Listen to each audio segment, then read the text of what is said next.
Well, it's time 7 o'clock. We'll stand for the pledge. Pledge allegiance to the flag of the United States of America and to the republic for which it stands, one nation, under God, indivisible, with liberty and justice for all.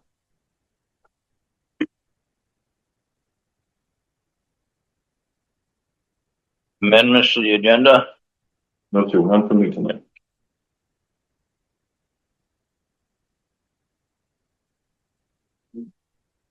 Next thing is approval of minutes, October 28th.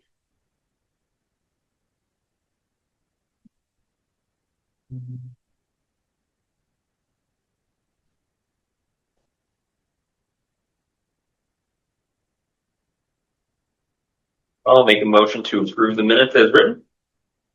I will second that. Motion to approve and seconded. It's on the floor.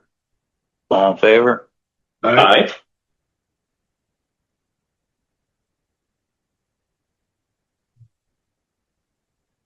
Department head reports.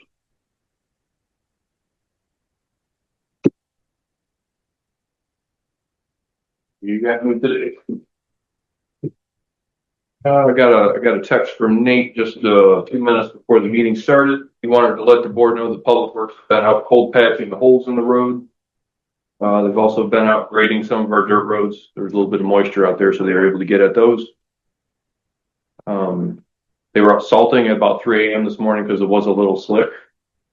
So we thank them for that, to take care of that on a holiday. And they're starting to winterize the town. You see the fountain's been taken out. We'll be winterizing the restrooms, the one at the airport, and then the one down here at the playground this week. So that's coming along. He wanted to say how beneficial the new salt shed is.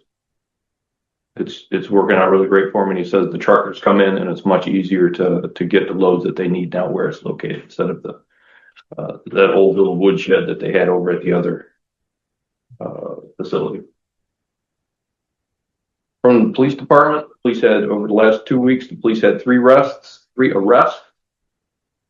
70 traffic tickets, 54 written warnings, 2 parking violations, 1 car crash, 1 overweight permit was issued, and they did 13 sets of civilian fingerprints for employment. And the chief wanted to let us know that we had no Halloween activity related calls. So awesome. Yeah, it worked out really well again to reiterate that. I have a question on that one vehicle crash. Is that the one that was the other night over here by Liberty Street in the Durfees? Is that the one car crash? Yeah. Is that the one? Yes. If it's Main Street, yes. I'm not sure. On the 29th, there was a car crash on Main Street. Gotcha, yeah. Okay. It was just the other night, and I sort of let that detour on his right now. We got good feedback on Halloween. Awesome. I was skeptical, but with the town manager, get the DPW to kind of block off the Main Street for all the other streets. Most everybody was respectful. We had a couple people that started to come down, and I kind of placed the guys in strategic positions on the busier streets. And one person did say, well, we do this every year. And the officer said, well, we made some changes this year. So, and there was no negative feedback. We had a couple of homeowners that asked to come through. There was no complaints. I think it all went really well. We were busy with calls on Halloween and nothing related to anything. Good. Right. So moving forward, be okay to do moving forward then, do you think? I think so. Recommend it again next year. I think so. Good. It worked well. And then the general overall, the public was the best Halloween ever that we've had. Good. I see some emails floating around. I don't get emails, but they were passed along to me. I think the trunk or treat was a hit too. I was going to say, I come through and it was just like, you had to keep your eye out because you didn't know who was crossing in front of you. I stationed an officer at the crosswalk all night, which I think helped to have a car there and have somebody get to usher people back. And I see trunk or treat growing. So with that growing, and then we continue to hear, Halloween might be a spot. It'll get bigger and better from here, hopefully. Trying to think something else. Couple things that we did. We've had an ongoing noise complaint on 3rd Street. Everybody's got calls. board members, town manager. We did make an arrest on that today after conferring with the state police. It was horn blowing every night, bothering the neighbors. State's attorney felt there's probable cause. We made an arrest today on that one. Also, there's been some concerns about trucks down in Academy Street. I have met with them. The trucks do have permits, an overweight permit to travel to their location on Academy Street and back. That's been another issue that they're dealing with the town manager. The only other thing that I wanted to put out there is the hybrid car we bought in 2020 has had problems. We put a ton of money in it. I've had it at Formula Ford. They didn't have much success. I spoke to G-Stone, Vince Quinville. Vince said he had a guy that was really good with hybrids. He said he would take a shot on it. We brought it up. He decided, he called me back, said they were going to pass. He said that he feels that having his shop tied up and your money tied up for days or months worth of work trying to track down what's actually wrong with it might not be beneficial for them or us. So they've declined to work on that car. So I don't know where that leaves me. Maybe trying to trade it in, sell it, swap it, find something comparable. So unfortunately, I don't know if I'm going to be able to fix that car. We've been milking it along. You'll use it. And if you start using it for heavy patrol or patrol work, it'll just stop alongside the road and not until you let it. I don't know what's wrong with it. Sometimes you let it sit, turn the key again, and then it goes again. Good for an hour. It'll overheat. What they're worried about is if we throw thousands of dollars in it and then still need a hybrid battery at 10 grand, is the car really worth putting their money in? They suggest that maybe trying to trade it in for something. And G-Stone's really right up front. Like, we're going to do the best we can. They just couldn't justify our money and their time in that car. So I've been talking to town manager. I don't know how to plot that out to do something with that. Did you get it used? We did buy it used in 21. It's just had some problems since we got it. And I've bought 4 other used cars and not had a lick of problems with any of them. Are those gas or those hybrid? No, this was the first hybrid we bought. And then reviews said the 2020 hybrid models were the ones that had some issues. The benefit of the hybrid is when you do traffic, what we found is if you're doing traffic enforcement, that car versus a regular car is almost 3 or 4 miles. You're getting like 20, 21 with it, or another car get 15. So your miles per gallon definitely have increased with it. But I don't know how to solve the problem with how much money do we want to try to throw at the car. So I'm just laying it out there. I'm trying to be transparent. But If you had a choice, would you go with a hybrid or would you go with gas? Replace it. just about one. Yes, I do like the hybrid. I really love the hybrid car. And I like the concept of it, and other agencies have good luck. I'm just a little sour with this one right now. on the repair. Okay. So I got a question. Would we be better off to try to trade that in now, cut our losses with it? That's kind of what was my thought process. I think- Or if we buy another one and then maybe put it out through like Auctions International bid site. I think the car only has 56,000 miles on it. It's immaculate. Doesn't have a mark on it. It looks good. It does have a salvage title with one negative, but it might still draw pretty good money if somebody's willing to take a chance on it and try to do something. I have not talked to anybody yet, a dealer, about how much they would give us on trade towards a new one, but I did price new ones.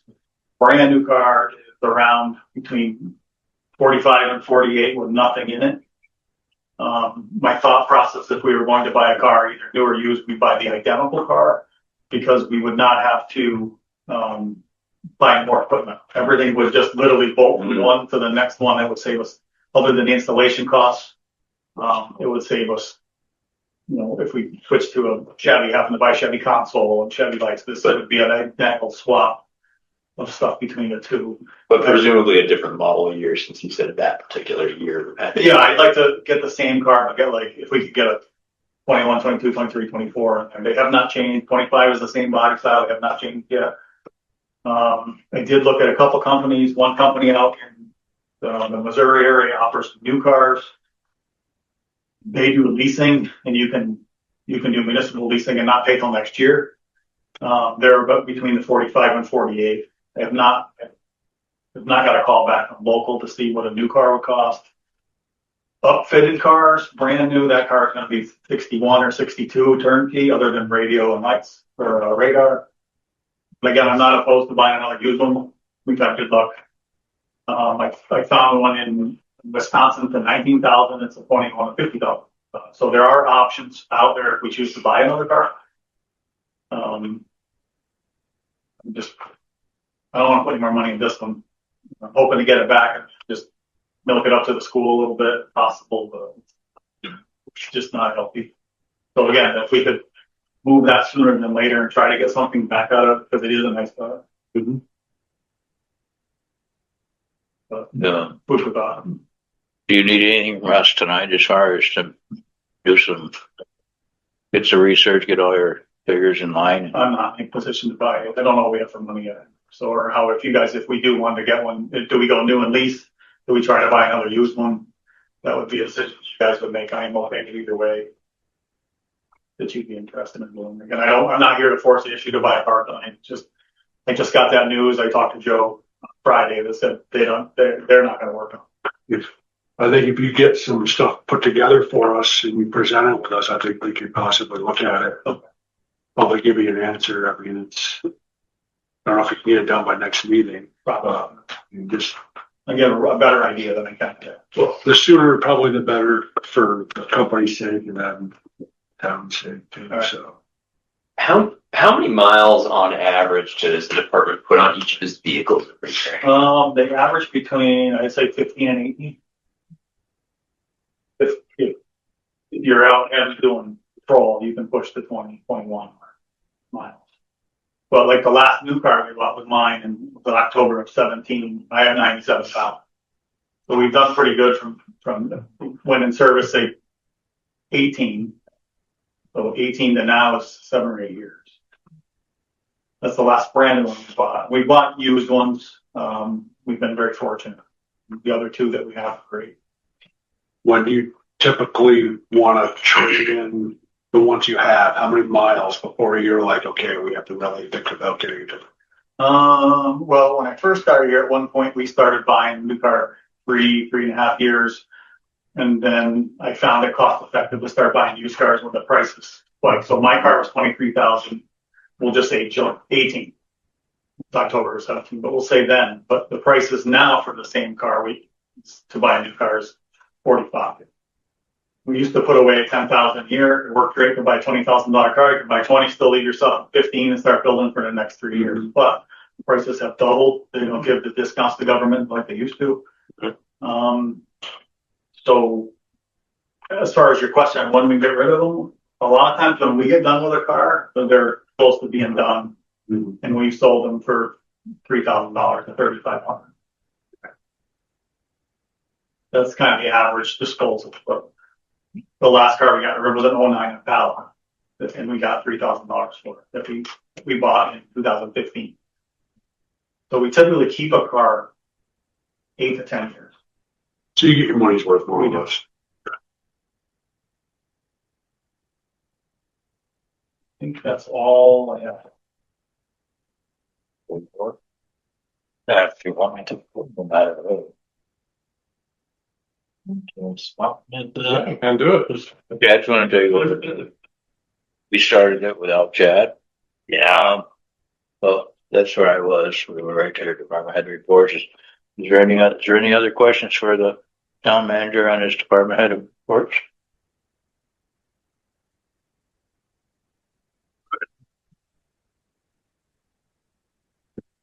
Okay, I'll go. Your report. We got an update from Phil Adams, zoning administrator. He let me know last week that Designation has resigned from the ZBA.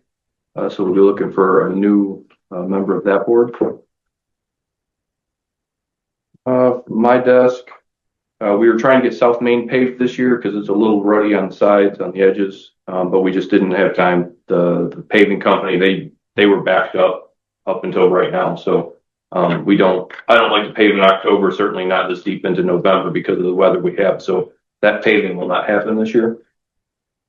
I met with the fire department and the historical society last week about moving items around upstairs moving into the fire department moving into their new training facility, and then the historical society moving the rest of their items out.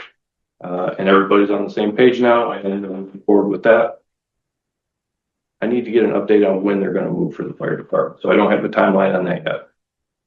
I'm going to meet with the chief because there is a request for space upstairs in some of those old restrooms, so we're going to meet up there and see what's available.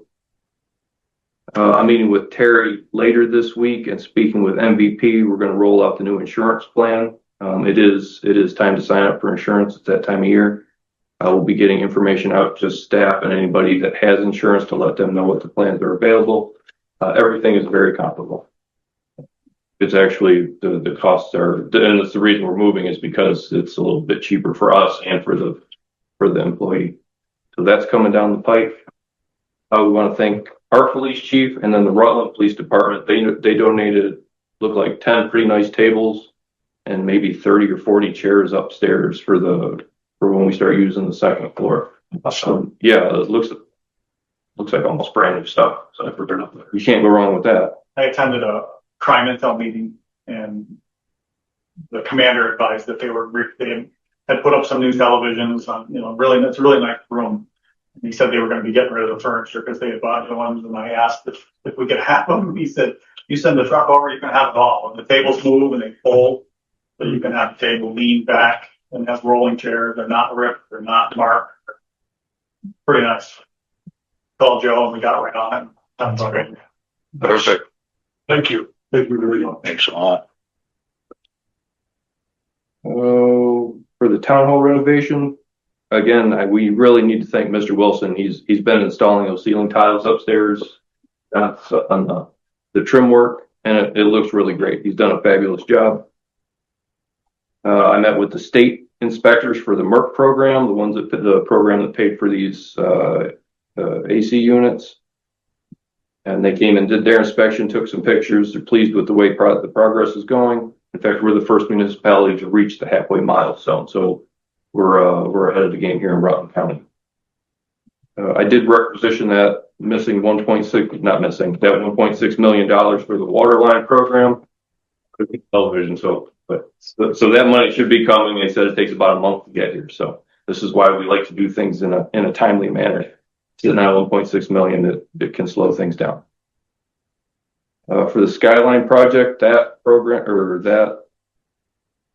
project is moving along very, very well. I have the draft report in my hand. We have the assessment of the building, and that the final report should be able to be released sometime is it still early November? Sometime this month. So chugging right along with that one. We've been working closely with the auditor. They've been in twice now in the last month and a half. So they keep telling me November, December to have our audit wrapped up. We'll see. I pinged them today to see where they were at, but today apparently is a holiday. And I want to take a second to also recognize the Recreation Committee. This group of folks have really done a fabulous job helping improve our ball fields and the recreation space in general. I talked with Erica, I believe it must have been Monday, and they're going to try to get the backstop replaced at the big field. And then they're also moving forward with donations and working with GE to help put in a brick paver path that starts at the entrance to the playground and goes up to where the food shack is, and maybe put in a little patio. So it's really moving forward compared to what it was. It's coming along, and it's all because of those folks. So I personally want to say thank you to the rec committee for everything they've done. And that's all I have to. Any questions? Now, man. Moving forward, old business. Final adoption of the LHMP. Yeah. So if the board remembers, the board saw the first final draft of this a few months ago.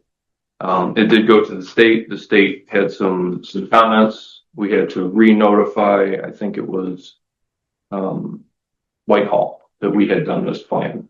We had to let folks in the surrounding areas know, and we apparently missed New York. So after that information came back, we let them know, and now it's good to adopt. So if the board is, willing to adopt it, I could read the, what do you call this? The certificate of adoption, the resolution for that, and then you can vote if the board wants to do it like that. We'll do that tonight. Yeah. Yeah. Consensus. Okay, so I'll read this and then. Okay. So whereas the Fairhaven Select Board recognizes the threat that natural hazards pose to people and property within the town of Fairhaven. And whereas the Fairhaven Select Board has prepared a natural hazard mitigation plan, hereby known as Fairhaven, Vermont 2025 Local Hazard Mitigation Plan, in accordance with federal laws, including the Robert T. Stafford Disaster Relief and Emergency Assistance Act as amended, the National Flood Insurance Act of 1968 as amended, and the National Dam Safety Program Act as amended. And whereas the Fairhaven, Vermont 2025 Local Hazard Mitigation Plan identifies mitigation goals and actions to reduce or eliminate long-term risk to people and property in the town of Fairhaven from the impacts of future hazards and disasters. And whereas adoption by the Fairhaven Select Board demonstrates its commitment to hazard mitigation and achieving the goals outlined in the Fairhaven, Vermont 2025 Local Hazard Mitigation Plan. Now therefore be it resolved by the town of Fairhaven, Vermont that Section 1, in accordance with 24 VSA subsection 872, the Fairhaven Select Board adopts the Fairhaven, Vermont 2025 Local Hazard Mitigation Plan. While content related to the town of Fairhaven may require revisions to meet the plan approval requirements, changes occurring after adoption will not require the town of Fairhaven to re-adopt any further iterations of the plan. Subsequent plan updates following the approval period for this plan will require separate adoption resolutions. And now we need a motion, shall you adopt? Can I hear a motion to adopt the Fairhaven 2025 Local Hazard Mitigation Plan? I will make a motion to adopt this new version of the LHMP. We have a motion. How about a second? I'll second that. Any discussion? Questions? Who again was a part of the, just as a point of recognition, part of the planning committee for this? There were a lot of us. I know the state sent down specialists. I think Bob was part of it. Jim Heller, because he wears so many hats as fire chief, and with his role in hazard mitigation, hazard or emergency management, he was really the focal point for it. Excellent. Yeah, and then Rutland Regional also, they were our support. They helped us a great deal. Thank you. We know what we're doing. All those in favor? Aye. Aye. Like that. New business. Let's look at the appointment of alternative rep for state water revolving loan. Yep. So this is we need an alternative authorized representative for our revolving loan funds. Jenny Bertram was on this, and she's been gone for what, 3 or 4 years now. So I am the representative, but it's always nice to have a second. So if the board could approve Terry Perry, our current accountant, as the alternative representative, I would appreciate that. And then there's a document to sign by the board. Do you hear a motion? I make a motion to elect Terry as the alternate signer. Second. Any discussion? Questions? All those in favor? What's just one quick question. What's that actually do for it? Just in case When I get hit by a bus, yeah, Terry can. you get hit by the bus, she takes all of us. Okay. All those in favor? Yeah, is that?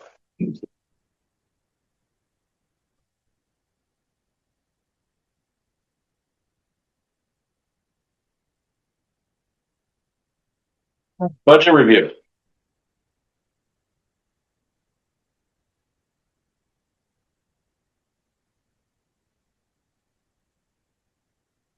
So today, there's maybe 8 or 10 departments on the agenda today, starting with the election page 1.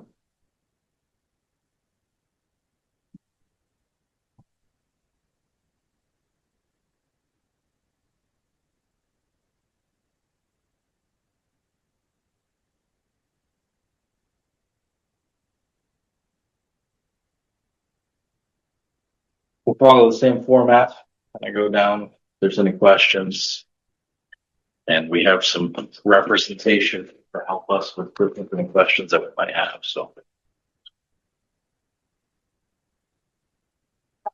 You can say that there are 3 elections this coming year. Now we're on an off year, luckily. Next year, there'll be 3 elections, a minimum of 3 elections. So I always add another one just in case something comes up. Nothing that's going to, jump out, hopefully. It won't be another 9 vote year. So I'm aiming for 3. I'm preparing for 4. All right. That's a lot of elections. And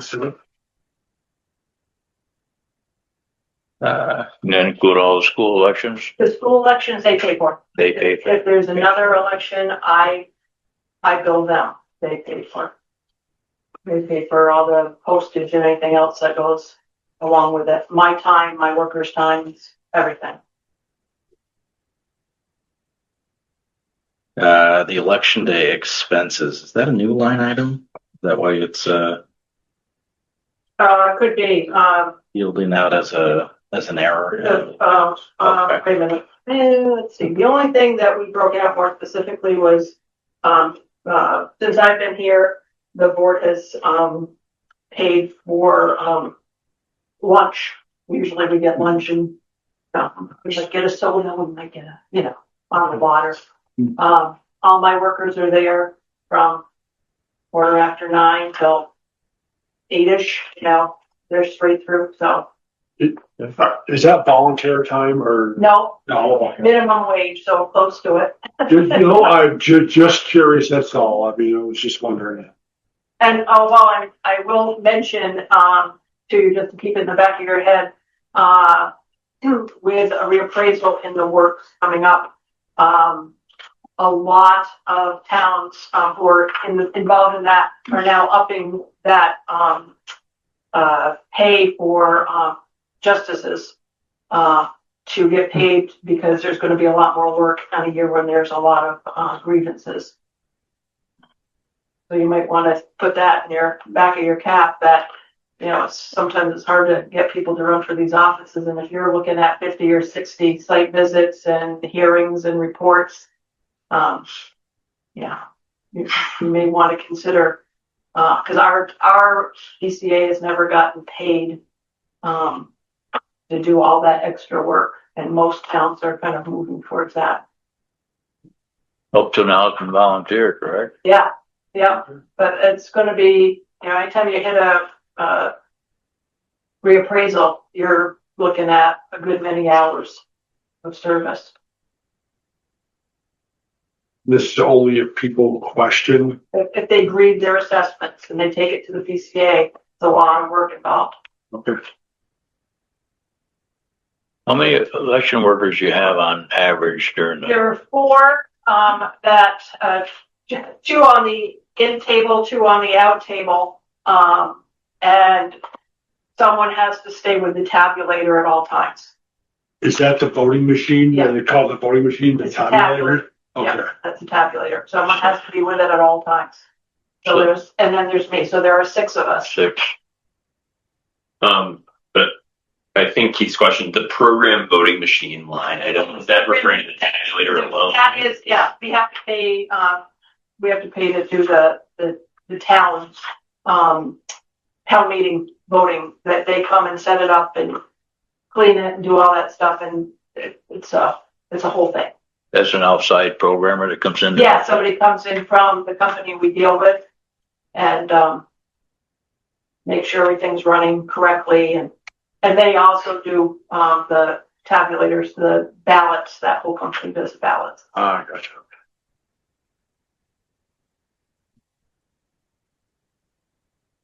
Anything else jumping out at you on the election units section?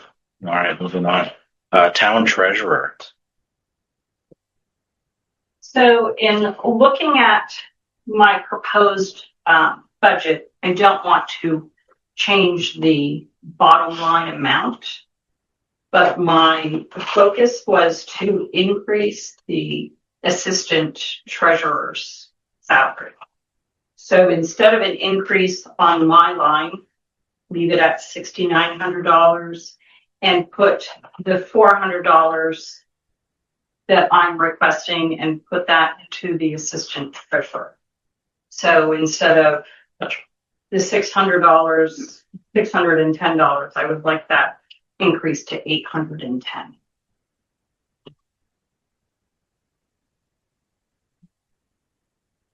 With the difference coming from the salary Yes, my salary stays the same.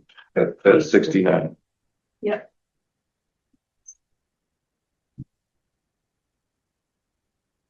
I assume with the assistant treasurer, that's like an hourly figure, or it's like. It's a stipend. Mhm. Yep.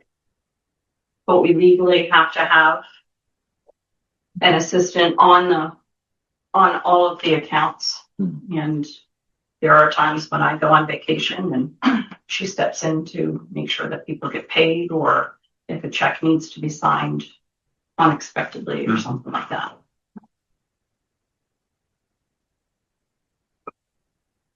Any questions?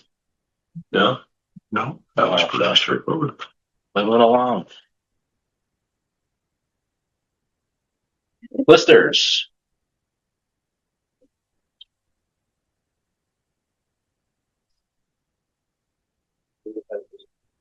I am. Questions? Well,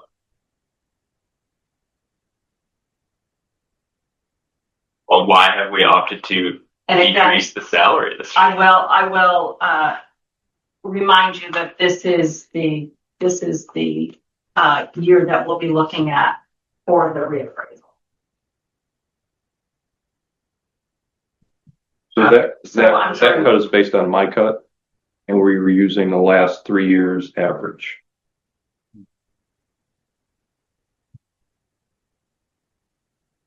And how many listers is it? Presently, we have two. Just, We are just you two, correct? still looking for a third. Is there a minimum of 3 and maximum of how many can you have? Typically, we have three. 3? Mm-hmm. And if you look at the past years, 2 years ago, help me with make sure the numbers are correct. 23, there were three listers. Mm-hmm. Of 24, I kind of made notes to myself here. 24, there was basically one lister. Yes, 25 has been 1.5. right. And so far, this year is 26, the 25, 26 year is 1 and probably more than a half, but probably not quite 2 at this point. Remind me, would 22 have been the last appraisal year? How frequently is it? Oh, no. Well, that far back. Wow. The last appraisal year was the 09, 10, right? Are these elected positions? Yes. Yes. So the proposed budget for lister's salary, is that with 3 in mind, or is that 2? That's with That's 3 in mind. Okay, that's why I asked how many. I mean, Is so, I'm looking at a proposed salary line of $26,400. That's what I request.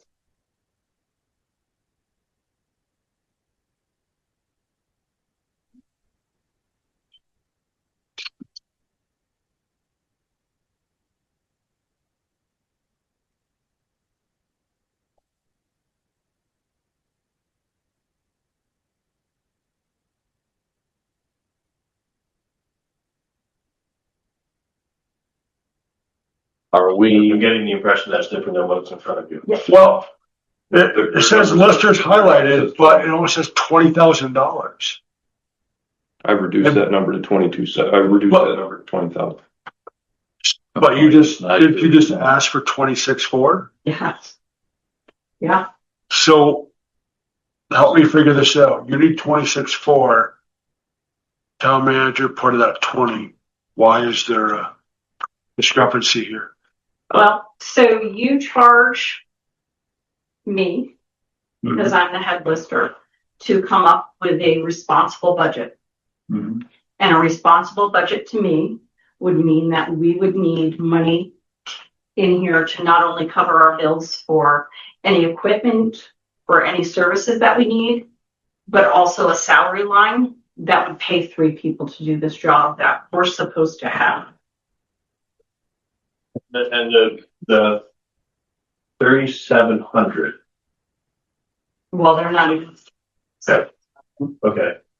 So, but the proposed increase that came from our office increased that line $3,700. Correct. For the salary line. And part of that, because it is the reappraisal year, based on our understanding of the contract with Tyler Technologies for the reappraisal, which we haven't seen, so just based on what we put together for the RFP. Our last understanding was there was a conversation about seeing 30% of the properties in town. That was about 40 properties. At $3,000 additional for the salary line, that works out to $75 per site visit for the reappraisal. And figuring, go ahead. So a site visit would be redoing measurements, doing an interior inspection and an exterior inspection, and then coming back and doing any data entry that we would need to update. If you had to assign a number of labor hours to that additional work or that amount of work for each site visit, do you have hypothetical? I think we talked about 2 to 3.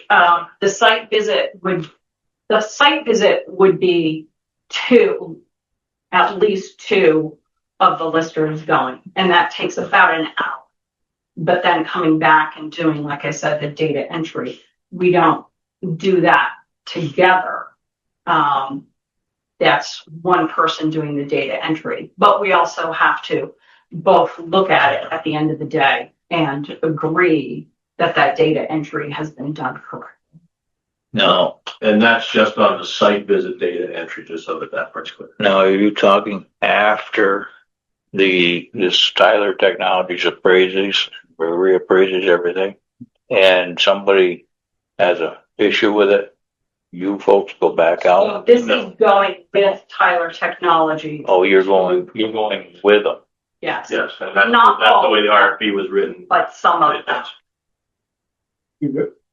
Because we have to have an understanding when they come in and do a reappraisal and do a reassessment of a property. We have to understand how they're looking at things so that when somebody comes and wants to grieve, we can justify what has been reassessed. Okay. We can't just come in from the dark and go, oh yeah, that's definitely right for, you know what I'm saying?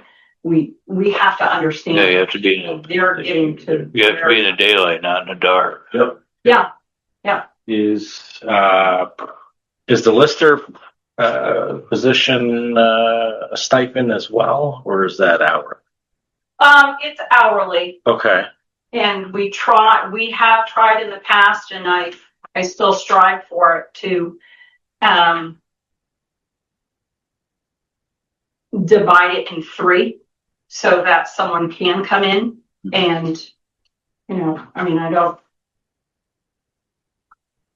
don't feel that the head lister should be making the majority of the money. No, yeah. Others being able to make. And to add a third lister, can that be an appointment or do we wait for It election? can be an appointment. I was initially appointed. We just need somebody interested that knows that they have to work. So we just need somebody that's interested and I we can do it.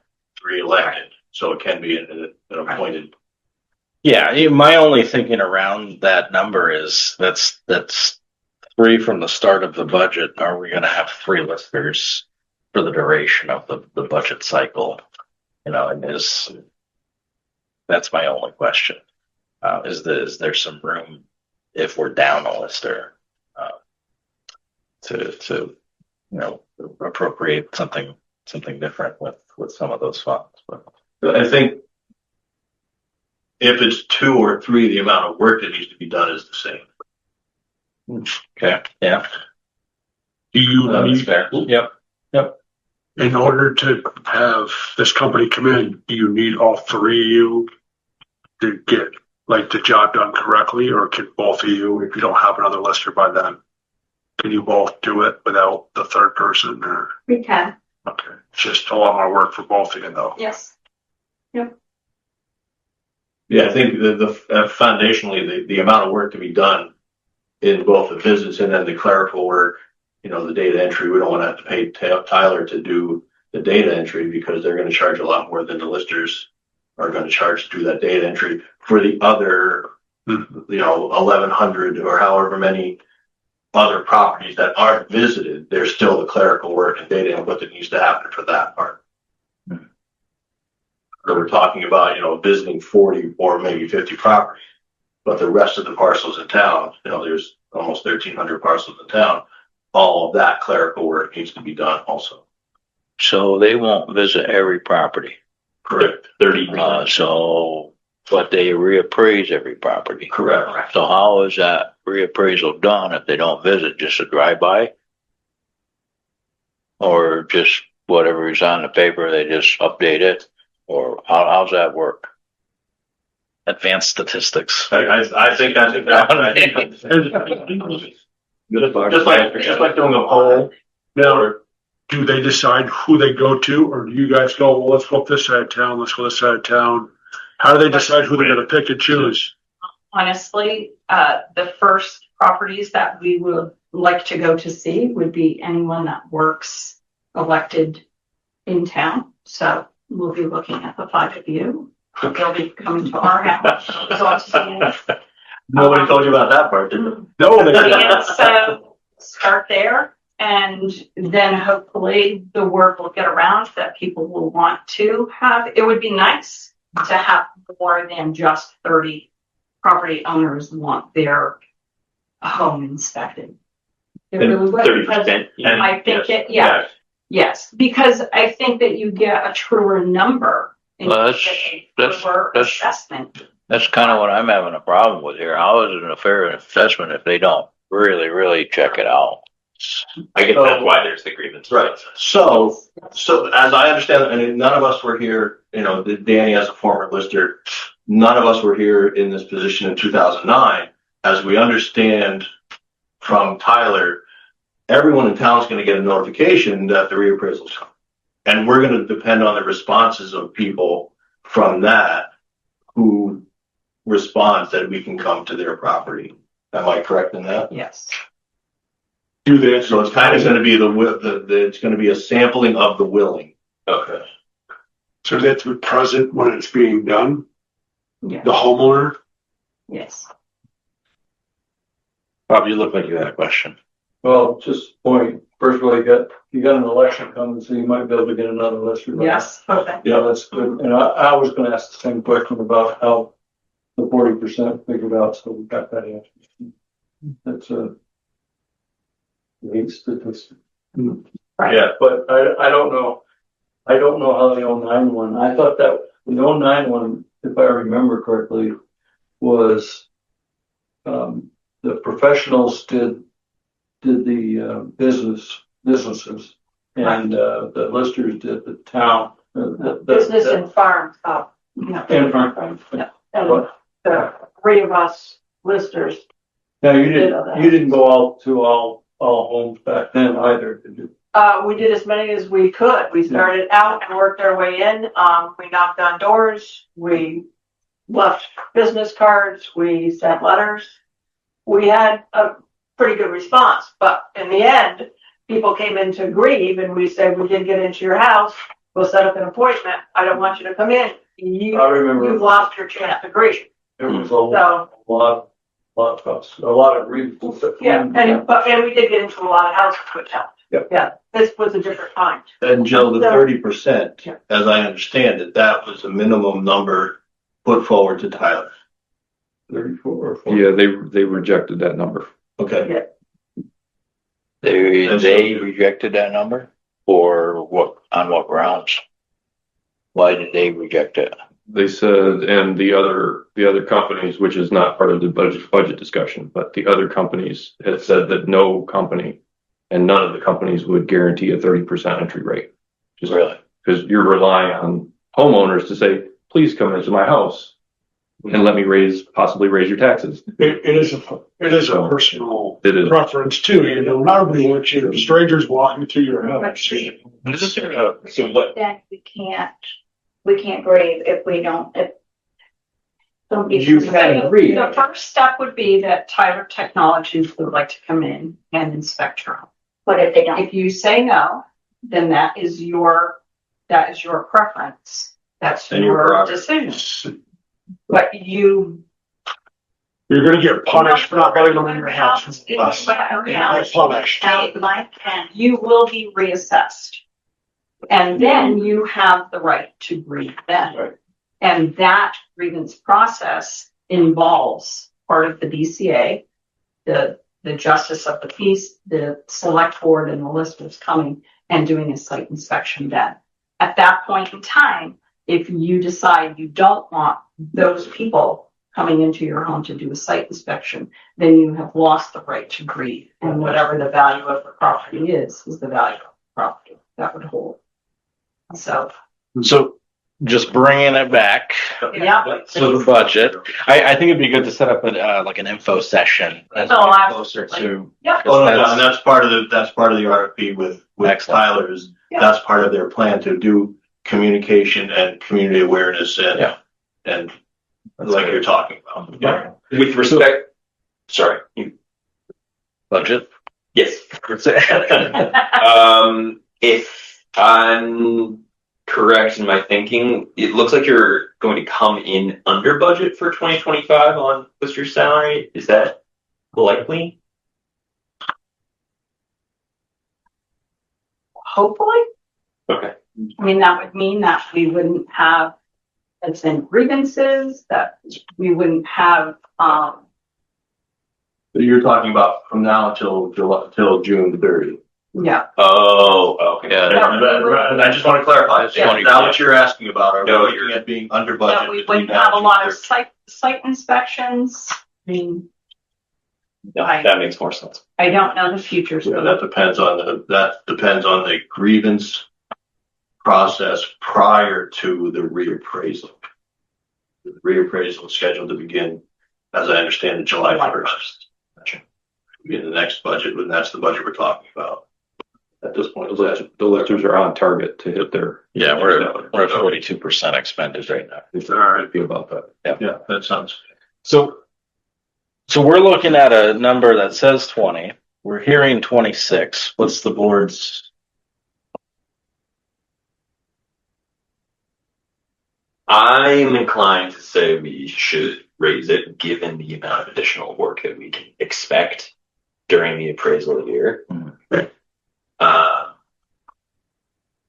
I have no reason to say that $26,400 is not a reasonable request. I think it's pretty feasible.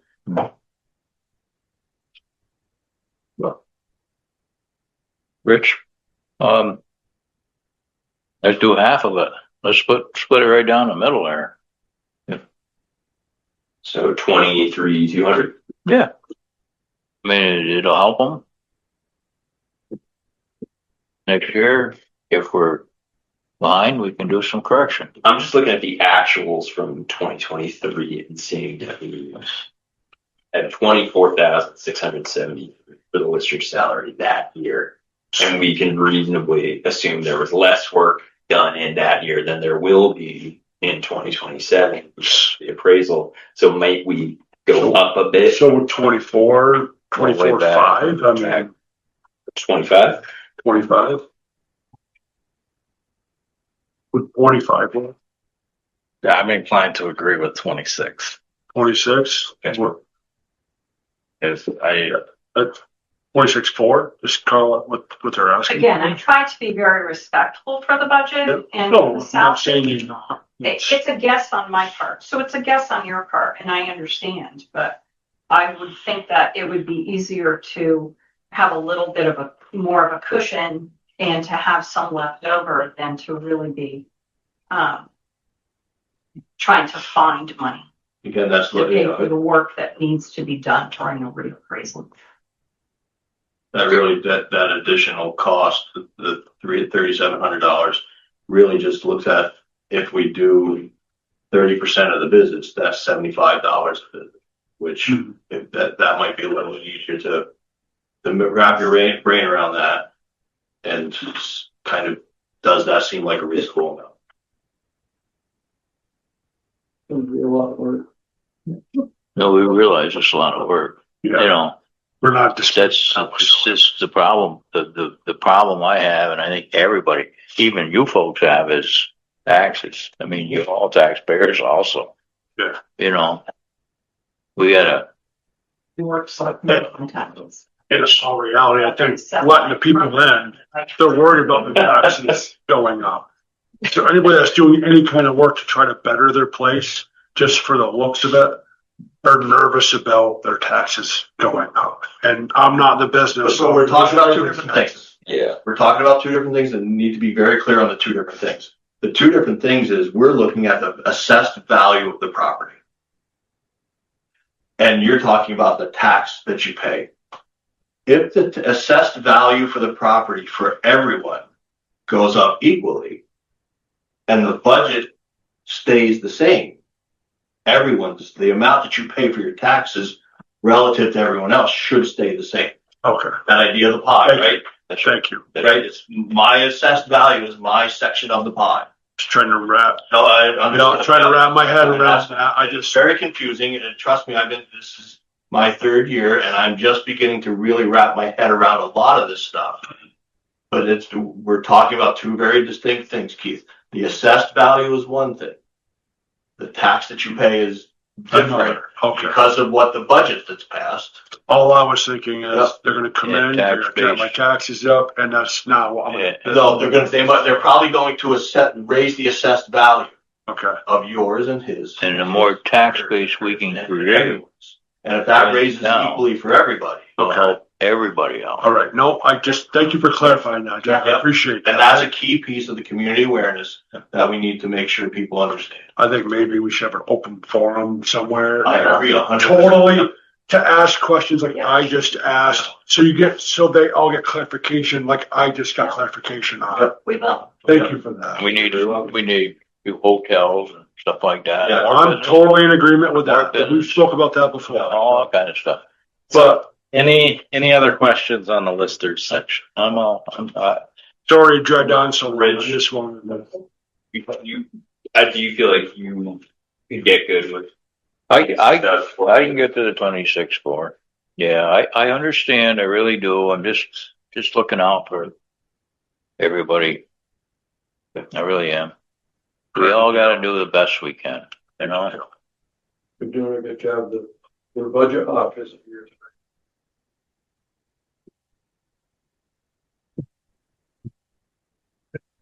About 26-4 then? 26-4. Town clerk.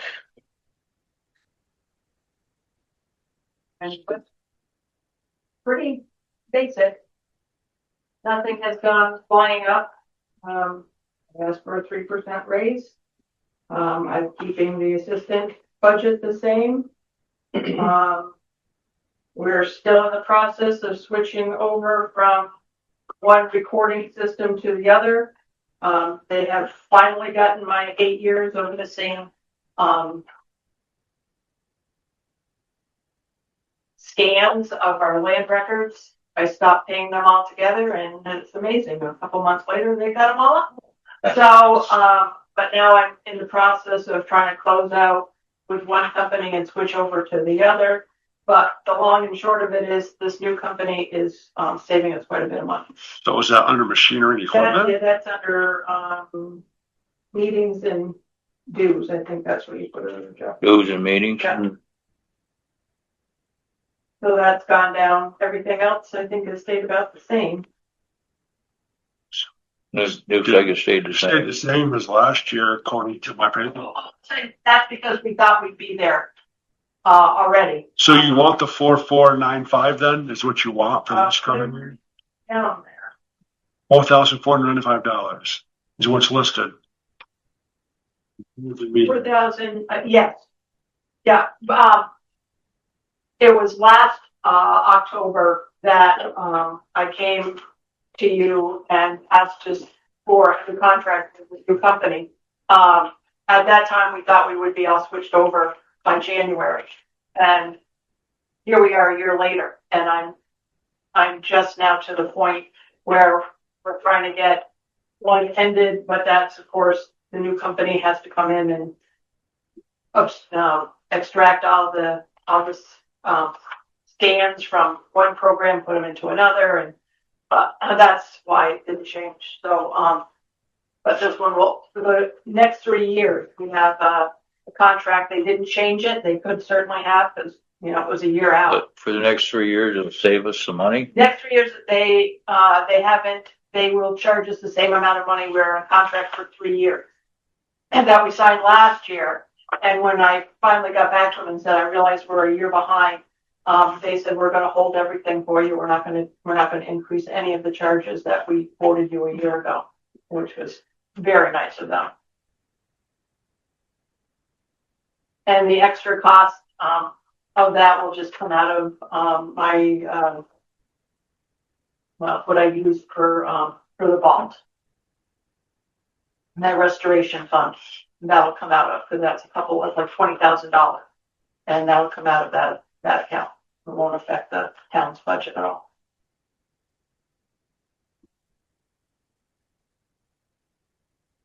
I'm all good with it. Yes. I have a question about, so the average, and I didn't touch any of these salaries. The average of the assistant line is not 9,200. Seeing that we added $6,000 back to the budget, is there any flex in that? The goal was to eliminate $57,000 from your budget, not add another six. So we're deeper in the deficit. Mm-hmm. Is there any money that can be taken out of there to bring that assistant clerk salary down? My goal is to still have somebody in 1 day a week. The average is maybe 5,000 a year used. Well, I am, you know, like I said last year, it's very hard to find somebody who's willing to work a day a week. I believe I have found somebody starting the 1st of January, and then I'll have somebody in 1 day a week. Yeah, I need some coverage. That doesn't even give me, well, I've had some medical issues in my family. I've been out a bit. Sharon's been filling in as she can, but that doesn't even give me sick time or vacation. That's basically a day a week. When that person comes in, how long are they here? Are they here for Yeah. like full eight Yeah. hours? Yeah, there's an awful lot to that office. We're at $4,100 expended for the year at 45%. But I'm hoping, especially to get somebody in to spend more time with them in my office. We've got elections coming up. Just election work alone is tremendous manpower. The hours involved in every election is incredible.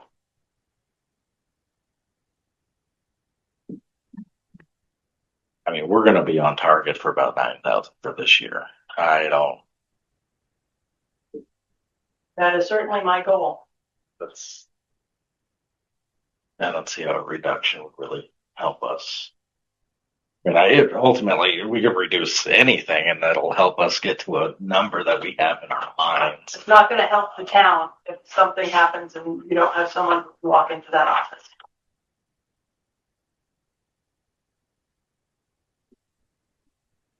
I think Castleton has 16 hours a week. Orwell, I think there's 23 hours a week. Benson has more than one. Is that the assistant?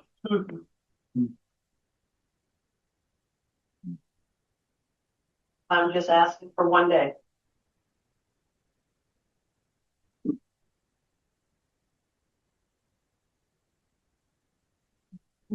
Change that line item.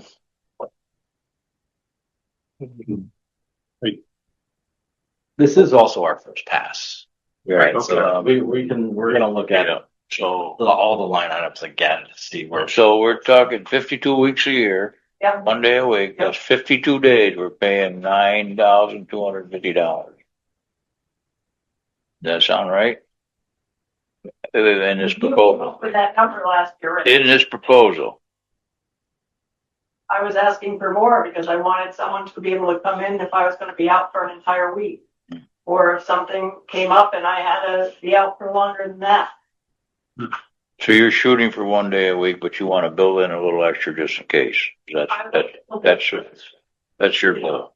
That also helps that off. I mean, Sharon's fantastic and it's great to have her next door, but she has her own job. So, and I get it. I was there too. I was a lister and the assistant town clerk, and there's a lot of back and forth and it works out well, but Say we just look. But that's this for now, and then look at it again. Yeah. Try to figure something out. Just so first round I mean, anyway. yeah, being the first round, I realize it's first round. just remember when you're cutting that line, which has never really been there, you're cutting the service to that office. I'm not saying cut the line. No, I'm just Keep it the saying. way it is for now, we'll come back and look at it, and then we can try to figure a happy medium with Thursday. And keep track of what the other towns around have for assistance. And you'll be surprised how little I'm asking.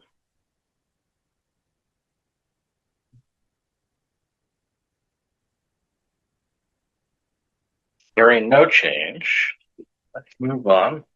Municipal Planning Commission.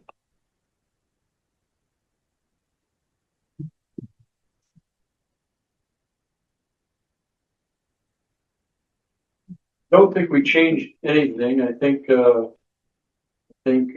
Bill's still looking for the 3%. And that's over several line items. But it's 3%. We cut last year, and then we cut about for $500 off our scribe who comes in and does. She's on target to be okay with that $1,000. The ongoing downtown development or downtown designation is taking a lot. I'm a little worried that $1,000 won't be enough. I know you guys are under a budget constraint. She's putting a lot of extra hours in, and she's invaluable. I mean, the last thing we need to do is lose her. She's very detail oriented. It helps us a lot. If that could go to 1,200, that would be a little safer. I know you're not looking for increases anyplace, but oh, and before I forget, I should have done this suck up beforehand. Congratulations on your win the other night, so. Thank you. I haven't seen you, he's my neighbor, and I don't see him, so that was great. Thank you. So they're talking the secretarial services. Yeah. Time. Yeah, and that's, the downtown designation, you heard me say, has turned into a bureaucratic mechanism. And, it's tell you where we're at right now because the state is reconfiguring everything. It was a nice way to put it. And we're going to hear how that entails for the downtown designation and a new situation that they may have by the end of December. Really?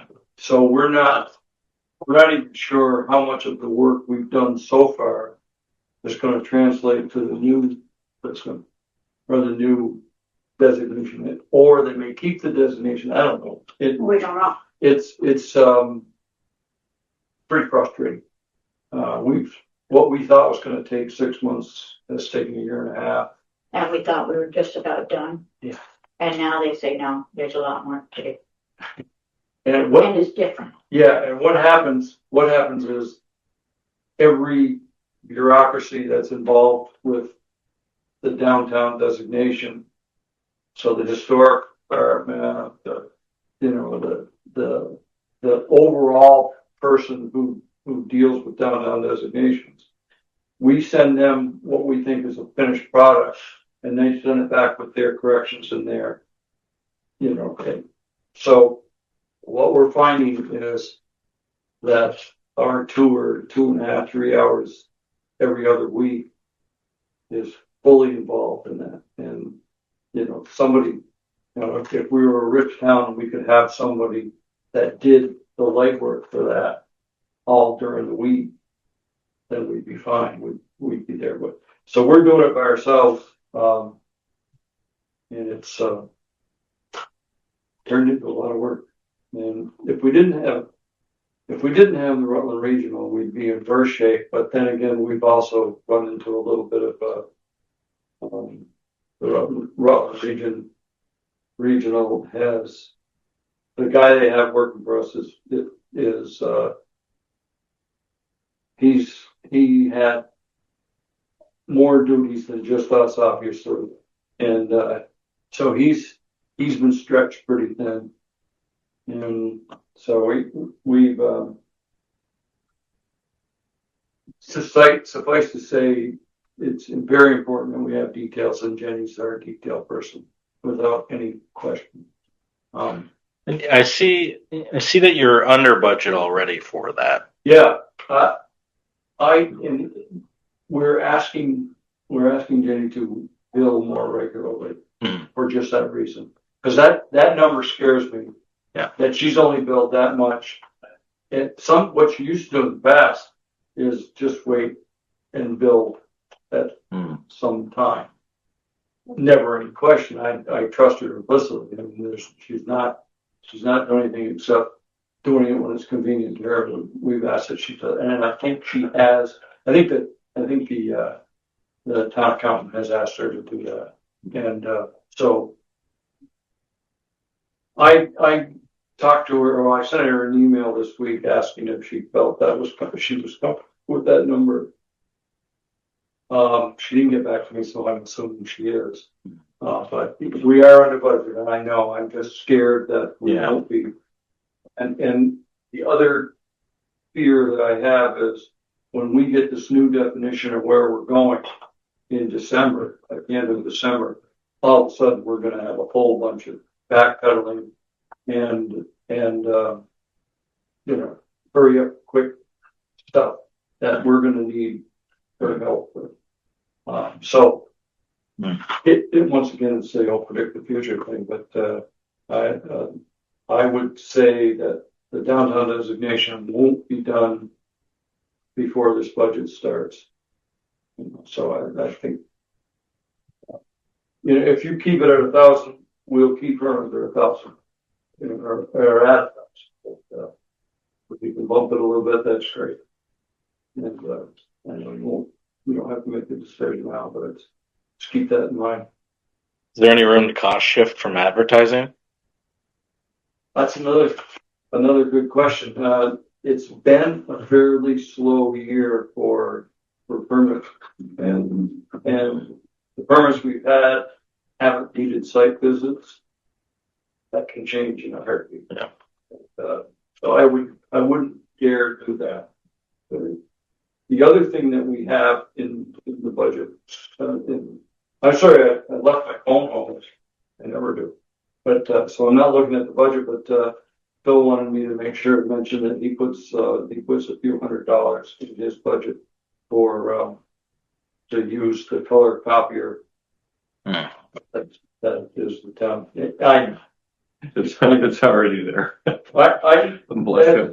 I'm perfect. Here's the deal. If it wasn't, we'd still think You're right. because we gotta have it. But so he always feels like he has to do that. But I know.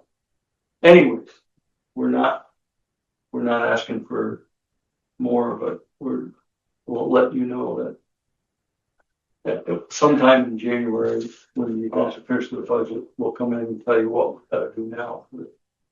Which we may know what, Yeah. but. Later.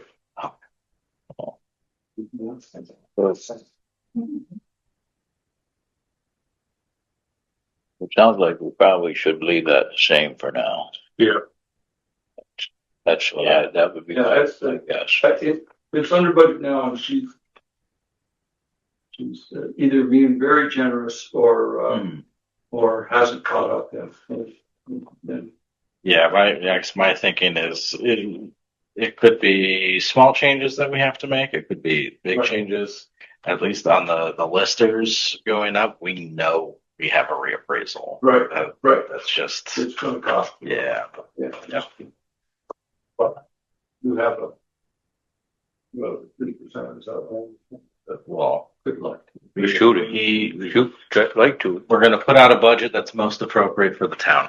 That's what we're going to Very do. much. Good luck. And have fun. Thank you. Municipal zoning. Can I make a suggestion? Oh, yes. Olivia is patiently sitting here wanting to talk about memberships way down on the list. Would the board entertain the idea to jump to membership and let poor Olivia run out of it? Instead of listening to our conversations. No problem. I don't have anything wrong with that. Back up the last page. Thank you. I was trying to look up the budget to actually follow along. Got caught up in it. I'm here with Caitlin Gates. She is the Real Rutland Concierge Coordinator. We have some folders to hand out if that would be okay with you all. By all means, I like gifts. Here,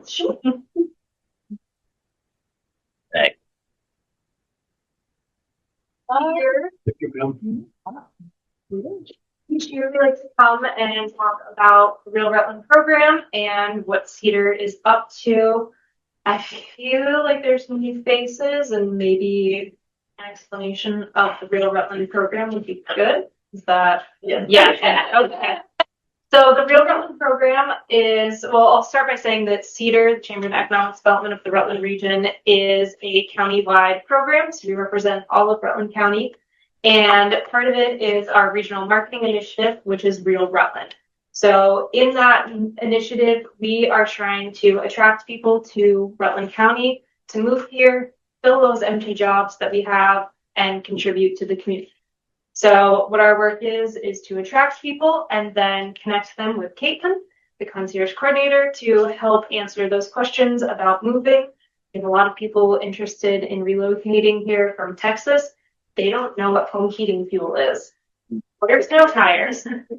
We help answer those kinds of questions and then connect them with concierge volunteers who are people who live here, work here, play here. They are usually connected with someone who has a similar job or interest. So it's kind of a first friend before you move here. And then we are working hard on retention efforts. So we know that if people move here, but they're not happy, they'll leave. They'll find somewhere else to go. So we're trying to connect them further and make sure that they're happy and they have what they need here. And I'll let Caitlin fill in on anything more that I may have missed. I think you mostly covered it. A lot of the conversations I've been having recently with folks who are moving in is they are looking for that community feel. I think Fairhaven's very representative of that. I've been talking a lot about Fairhaven and Fulton in particular, and just having that like grassroots community vibe that people are looking for. Most recently, we had last month, I think, an author moved from Portland, Oregon. They have settled in Fairhaven. They have an apartment right now. So that's our most recent person. Yeah, yes, exactly. So wonderful, wonderful human. So yeah, we're excited about all the folks we bring in and excited about this community. We are in our 9th year of the program, and we have also received state funding as part of the GROW program. They look at our program kind of as an example that they would like to see replicated throughout the rest of the state, which is really putting Rutland on the map for being in the lead. Excellent. In addition, Cedar is working with other people. I know Skyline was mentioned, and Cedar sees that as one of the priority projects. in Rutland County. Putting a big focus on that for economic development. A lot of big things. Hey, to provide some historical context too, right? You know, Cedar, historically, I think a lot of folks in the Rutland area didn't look beyond Bird's Eye, right? The mountain, and I think a lot of attention has been paid in our direction over the last few years with Cedar. So they've been excellent. Really focusing on the Fairhaven Rutland corridor, not just the Killington Rutland. So we've been appreciative of that. Shasta Matino, sorry, did I interrupt you? No. Okay, Shasta Matino, our interim executive director, she actually helped out with the food truck frenzy, a few of them. She thought they were really great events. It's a good idea. Yeah.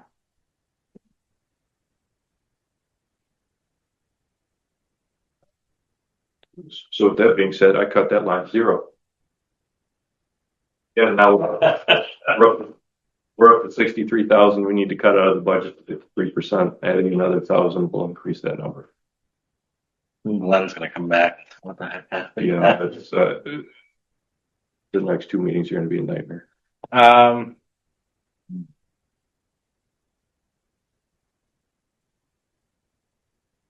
What was your reading for cutting to 0, Bill? I was given a direction by the select board to make this a 3% budget, which it was when I handed it to the select board.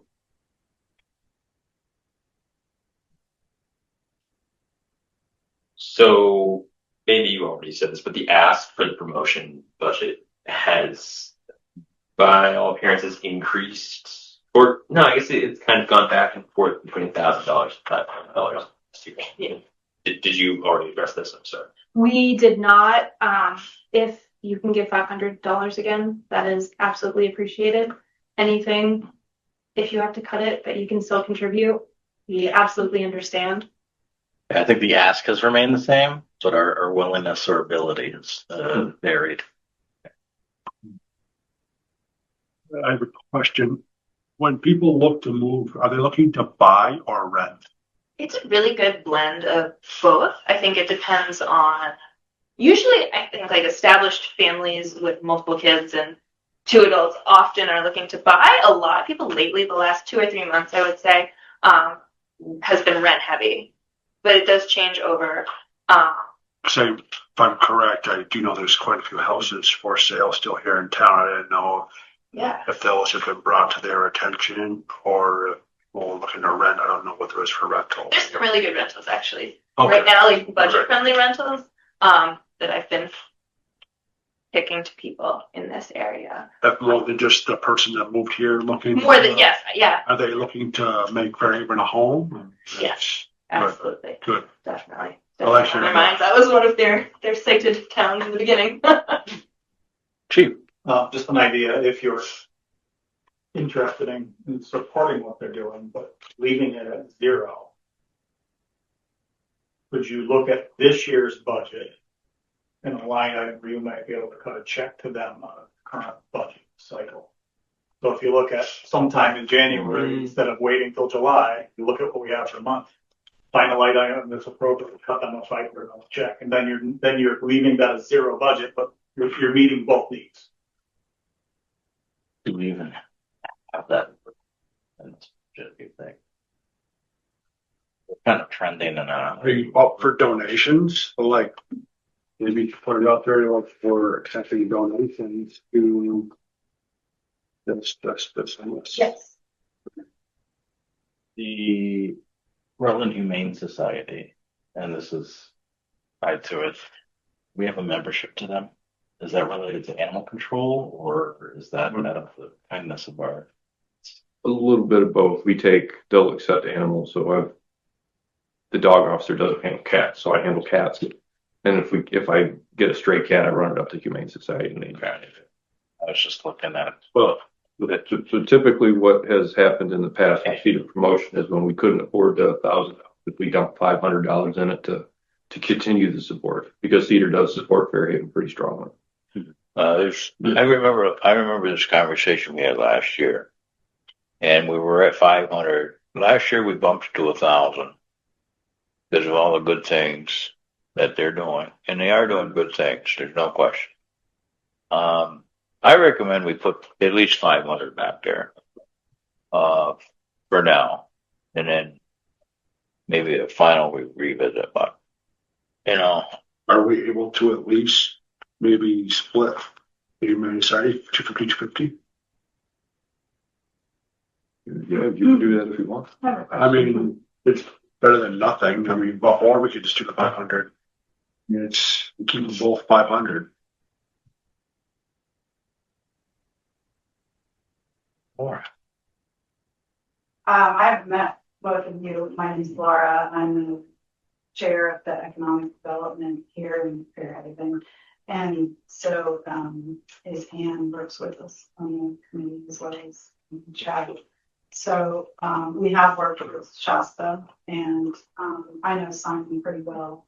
And the work you do is good work, and we are collaborating, and it's important work. And so a little bit more information that is pretty important to your decision is that Simon is renting very short term with the idea of possibly moving somewhere else. So it is incumbent on us to keep appealing to people and show them that we have a good community, that we, you know, he comes to the yoga studio and he's very involved in supporting the bakery, and he comes to the ham store. And so we're all very connected to the newcomers in this town, as well as the people who are long-term residents. But what you do is very important work. And in these budget meetings, there's a lot of room of multi-$1,000 allotments to people who their jobs don't exist. You're saying that there are, X amount of jobs for the listers or the transfer station, but those jobs aren't there. They're just holding cells with thousands of dollars. And I don't think it's good fiscal budgeting, Joe, to just zero out economic development, especially when you're talking about a figure of $500, which distributed across the taxpayers' budget is a very nominal amount for the support and help that we get to drive the economy of this town. It's a very important organization. We get a lot of support from Rutland and from many, many people that are involved in the organization. So thank you for that. Thank you. And I think the number relative to some of these other multi-$1,000 that you guys are negotiating on is a very small place to keep that connection and that relationship going. Put that way. I still stand at my 500 back. Right? After that explanation, I'll bump back. Yeah. So, and just a point of clarity on why the budget is being presented at such a low number. Joe came to us before the budget season and said, where do we want to be, ideally? Right. And I guess the prevailing theme of the board was 3%. And so he was then tasked to essentially cut everything down to 3% of an increase. And when you do that, it really is bare bones operations. I think 3% is probably unrealistic. But then it cuts. I understand that, but I have a lot of experience with managing budgets, and it is very fiscally irresponsible to take the random number of 3%, which may or may not be achievable, and then say, okay, I'm going to zero out aspects. It's basically disrespectful and saying that you devalue the work of whoever is in that category, instead of respectfully maybe going to them and saying, look, we would love to give you $1,000. They zeroed out my budget too, just to be clear. And say, look, we're having some challenges fiscally here. We need to try to figure out some things. But instead, what's happened is a lot of people are getting massive salary increases. And I understand that some of it's union based, but some of it's not. there's also a lot of money that hasn't been fully explained, like why $7,000 went up at the transfer station. And the answer was transfer costs. That's not an explanation. So I feel like as a taxpayer and also a huge advocate for this town and for the economic development, it is fiscally irresponsible to take your budget and just slash items to zero while increasing others in a very kind of exponential way. It's saying to those people that you're zeroing out, you're not important. We don't value you, and all the work that you've done, we have no respect for. That's what that says. And everything that we do is 100% volunteer. 100%. Very appreciative. Hundreds of hours on top of working full time and paying tax.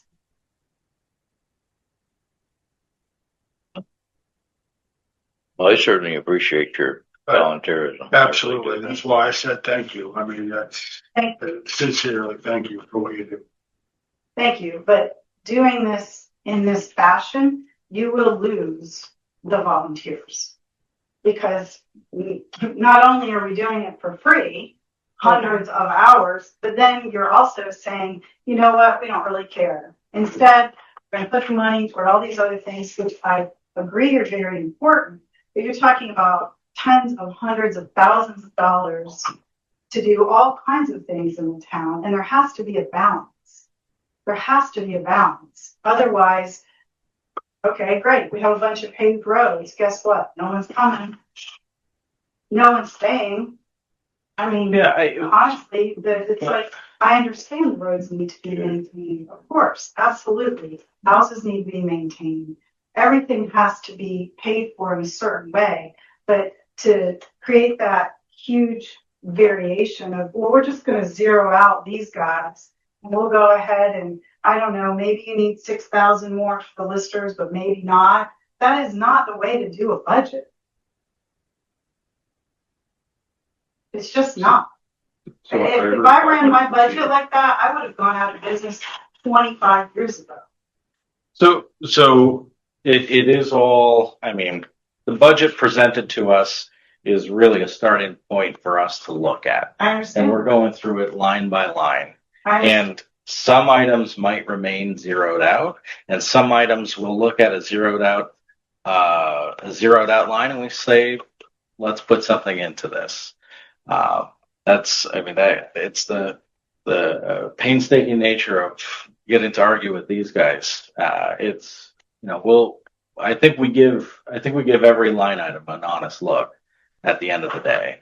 It should never start out zero because we didn't start zero. So what you're saying is all the work you've done, we are disregarding it and we may or may not give it back to you. That's a pretty offensive way to handle people that are working with you and voluntarily for you. Mm-hmm. And I don't mean you specifically, Chad, I mean the town.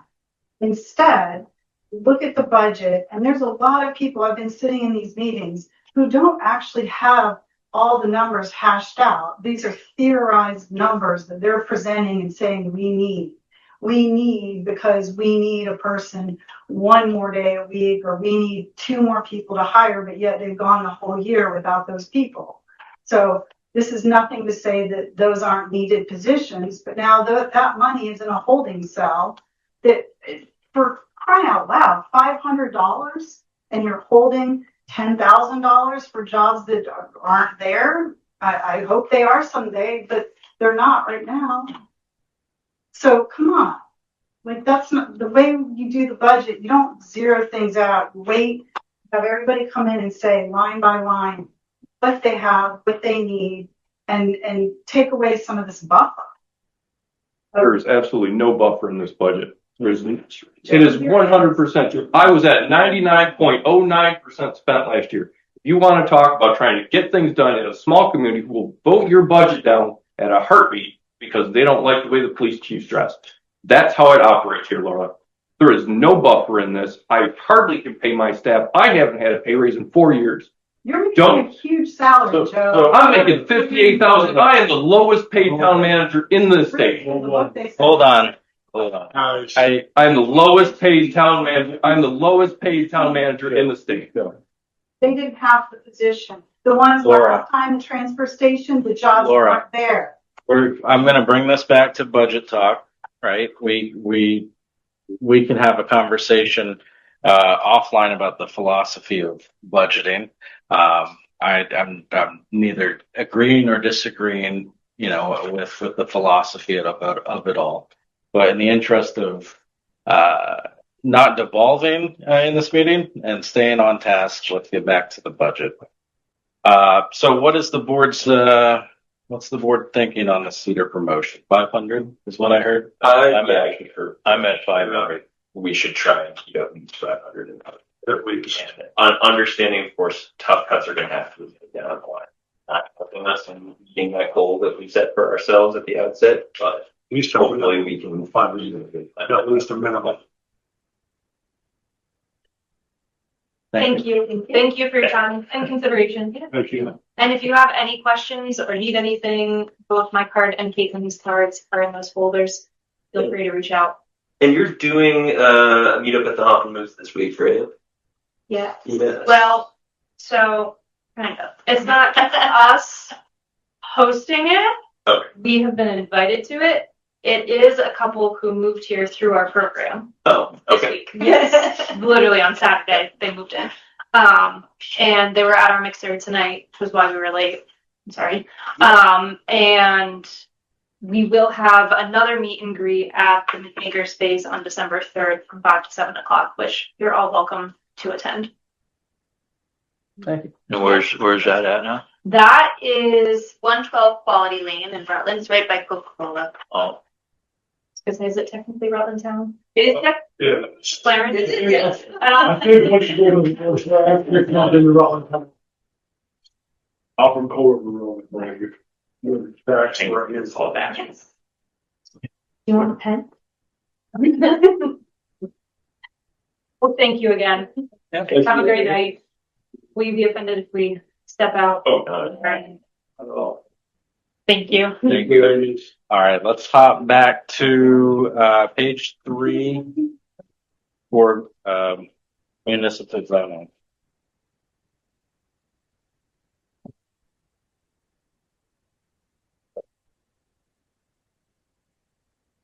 No real changes in municipal zoning. We did give Phil his 3% increase. And we bumped it up a little bit because we have seen additional need for the zoning administrator. Mhm. So he sees a 4% increase this year in his salary.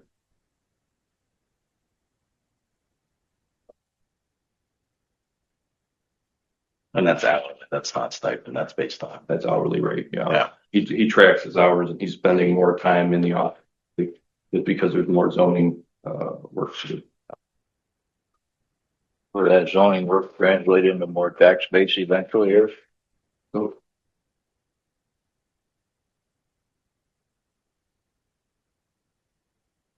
Anything else on municipal zoning? Zoning Board of Adjustment. no change on ZBA. Seems pretty chalk.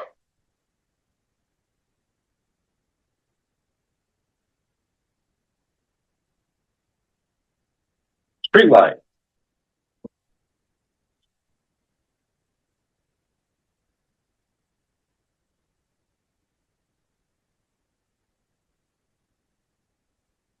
There's a bright spot. Streetlights, bright spot.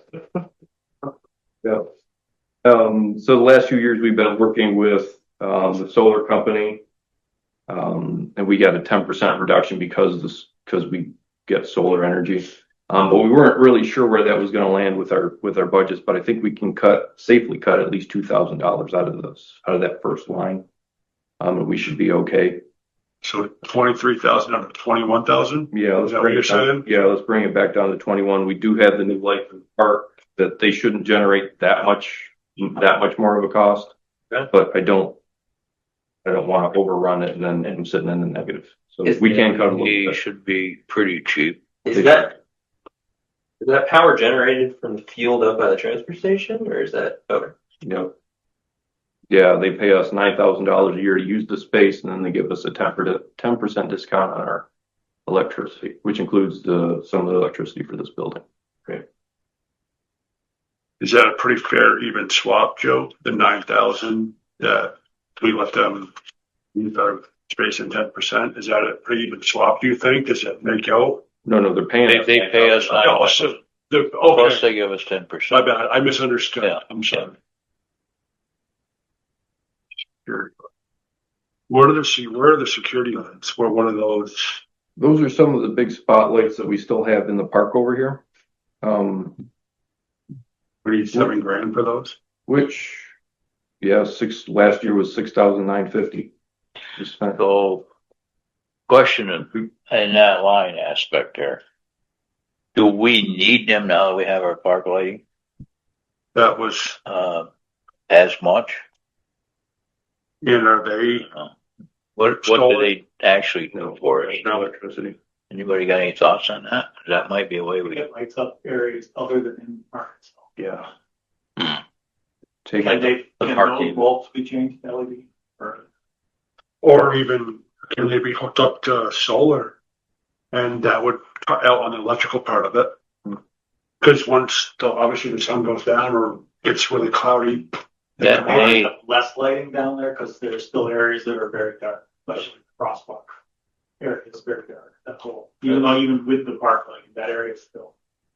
People have asked to add additional lighting after the park lights. Where they cross, is that what you're talking about? You go through there, it's just for some reason, tunnel darkness. Yeah. The crosswalk at the bus stop, the lights in the park, it's just a bad, it's in between angle between I wonder if, park lighting and Main Street. I wonder if it would help to re-angle them in a different direction. Yeah. Yeah, I think we were looking at it. We moved 2 of them last year on request. Okay. Did it help or? Roseanne asked that they be moved, and GMP did come and move them. Could we look into that? Maybe readjusting them, like Rich said, and readjusting them to brighten it up and maybe possibly switch out to solar. So we cut the electrical part out of those security, and would that drop that down a little bit? It might.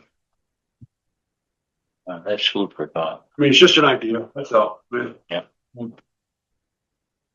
Any other budget questions on streetlights?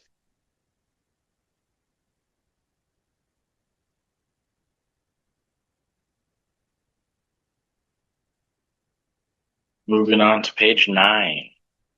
Let's look at intergovernmental expenses.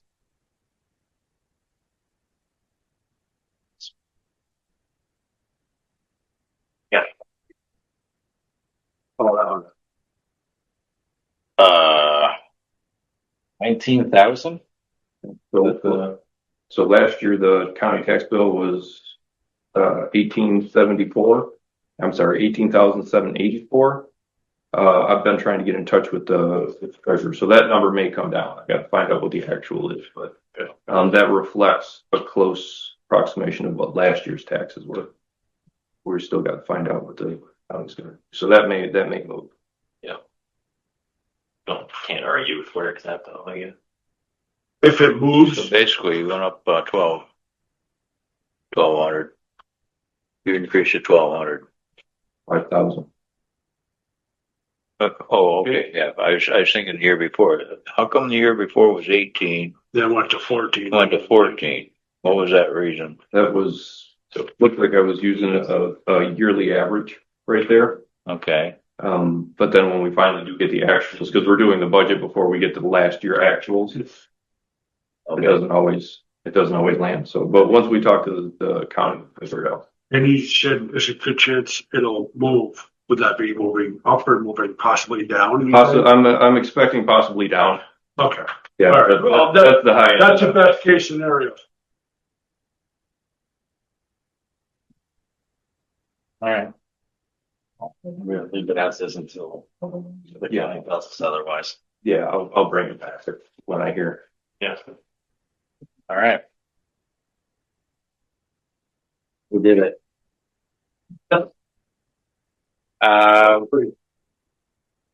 2 minutes for public comment.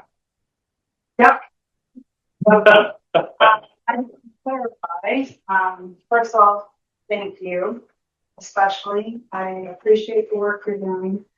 I will be in the next meeting for the EDP budget. I just want to say that that wasn't budget philosophy. That was budget specific discussion, which is that in no case should a line item be zeroed out without at least the consideration of a conversation. And I don't put that on the floor of you. Specifically, that's on you, Joe. And what you have done is really, really disrespectful. You publicly, unexpectedly announced that on TV in front of everyone. It's published in the Rutland Herald. It's a bad look for the town and a bad look for the town manager. And this isn't your board the way you always refer to them as. They're our board. They work for the town of Fairhaven. And frankly, what you've done is you've lost a lot of people. You've lost a lot of people who have been advocating and supporting and working really hard to try to do good things in this community while working and paying taxes. So I don't know what prompted you to do that without any respectful preview or conversation, but it's a pretty bad form. Appreciate your comments. Yep. And thank you to the rest of you. I'll see you next time. I don't know if you're staying, but I'm going. And thank you. You.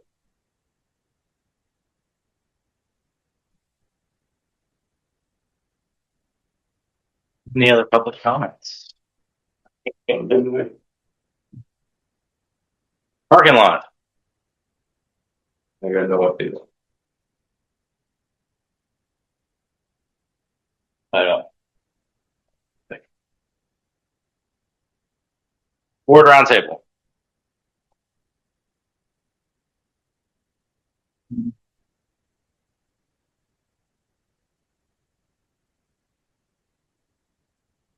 I had 360 trick or treaters at my house for Halloween, I think, this year. I live on Allen Ave, so Good for you. blocked off streets. We ran out by 7 and had to turn people away. So, congrats on Halloween. I thought it went great. Excellent. No, I've heard no negative comments anywhere. Neither have I. Everybody has been raving about it. So it's all I can pass on. Yeah, Chief, thank you again.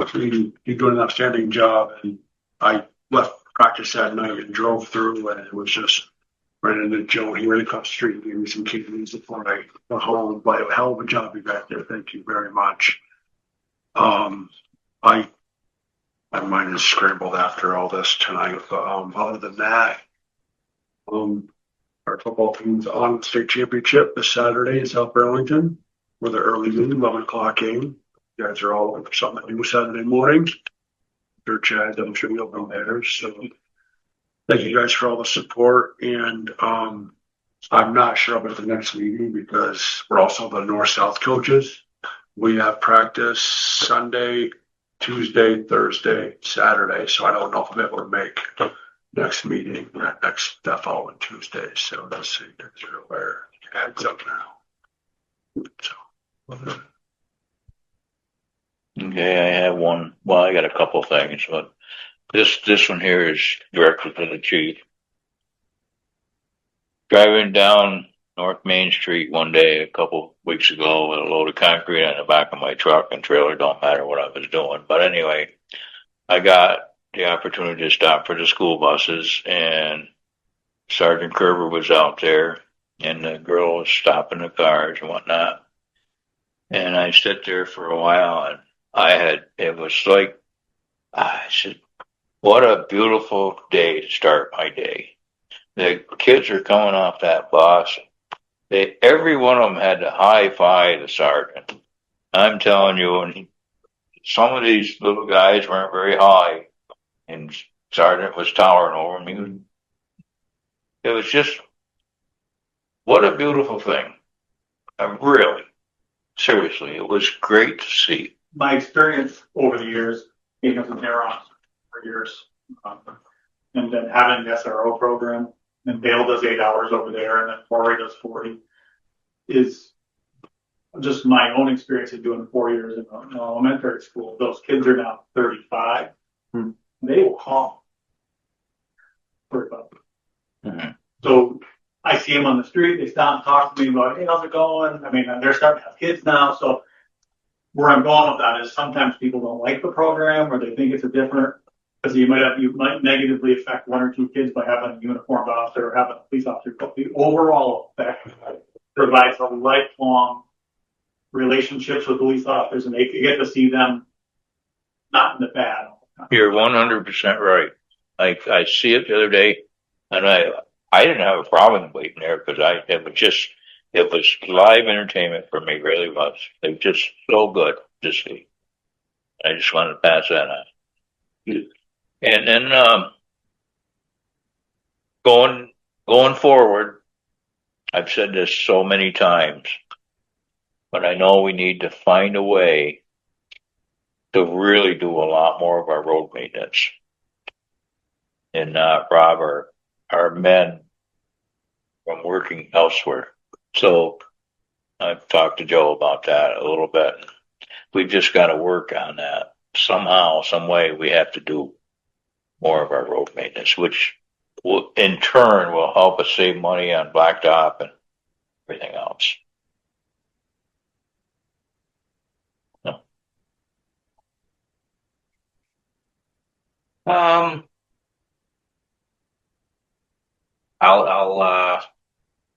I'll build off a few things. Halloween was awesome.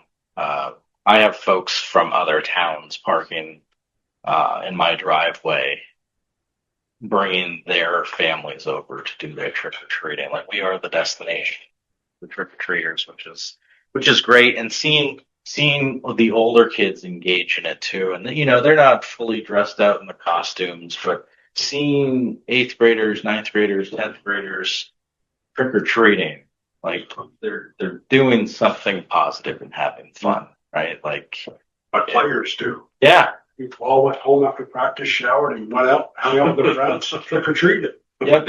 That's awesome. I think a lot of it is you see, I go back to like the food truck events or things we do.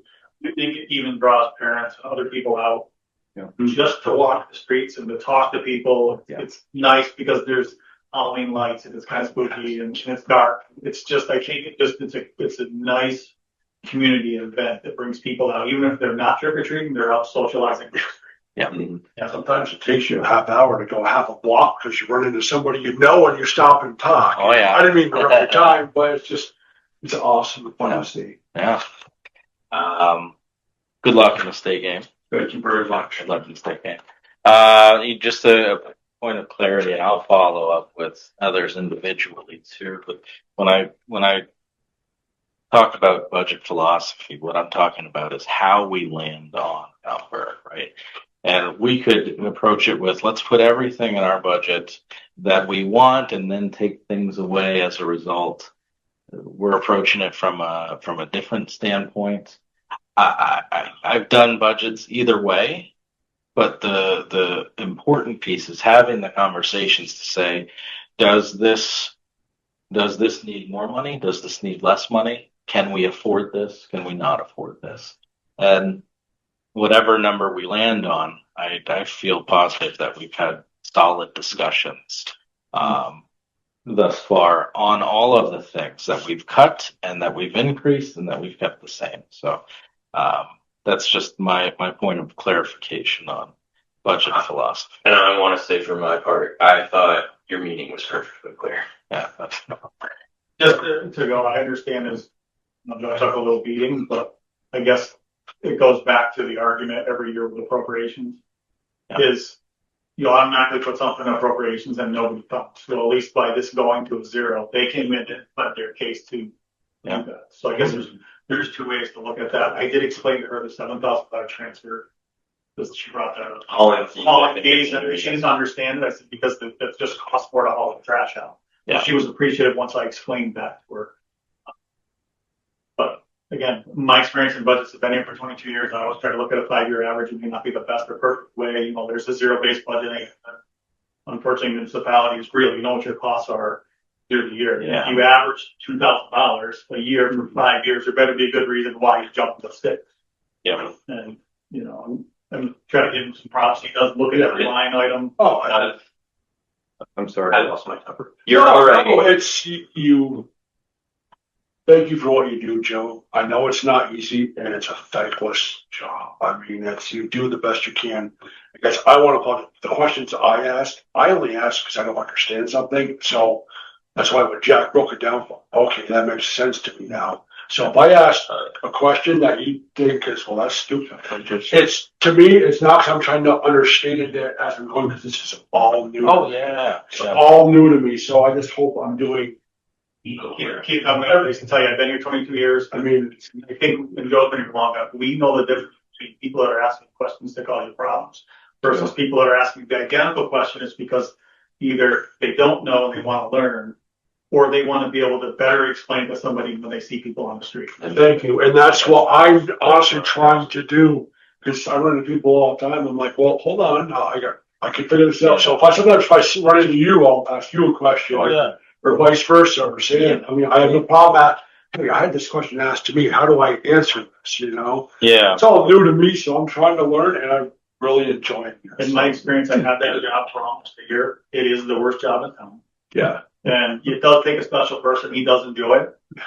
And it's very difficult. You can't make everybody happy. And I was just gonna say that, no matter what decision you make, or we make, somebody's gonna be upset. The problem with Joe has, it's a fine line between, I know I need to, we'll go back to employee, same thing with the chief, is sometimes you have to balance what's best for the employee and trying to balance to keep your board or your town manager happy. So he's in the same grid that I am. Yeah. Ultimately, you do fall on the side of town as management. You have to go that way, but it is that fine line of if your people don't follow you, then you lose the ship, but you have to do what is best for everybody. So again, I just want to give him props. He's been here a long time. Yeah. He does a pretty decent job. So I think this will work out. I'm actually, she's very good hearted, and I do like her energy and drive. I'm looking at they were putting the pines out, and I think it's just a matter of you have to sit down with people and try to educate. Maybe you're at right now. Keith trying to learn. Sam, you're in the second budget. Or this your first one? First. Oh, so you guys are this whole side of the tables learning. Yeah. So it is a very tough process you're going through, and we're not going to get mad when you go, Chief, why is this on? Mm-hmm. We understand that you don't know. I'm just afraid of asking the wrong question, but now it's telling me no question's the wrong question because you don't know something. Ask, then you know the answer. So like the listers with the salary budget, right? That makes sense. 3 listers is this salary. My assumption, and this is why I asked the question, because I don't like to operate on assumptions. My assumption was because they're elected officials, it was a stipend. Well, there's not a third lister, therefore we don't need that third stipend. But it's hourly, as they said. And they're anticipating, regardless of 2 or 3 listers, there's X number of hours that will need to be done. Okay, that makes more sense in my brain versus the assumption. So I always ask, is my philosophy. See, that's another thing with the elected versus the employees, which is, I don't know. In my opinion, I don't think it's set up right, but that's the state of.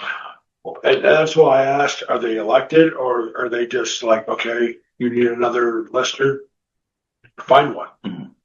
That's why I said, if you need 3, go find some.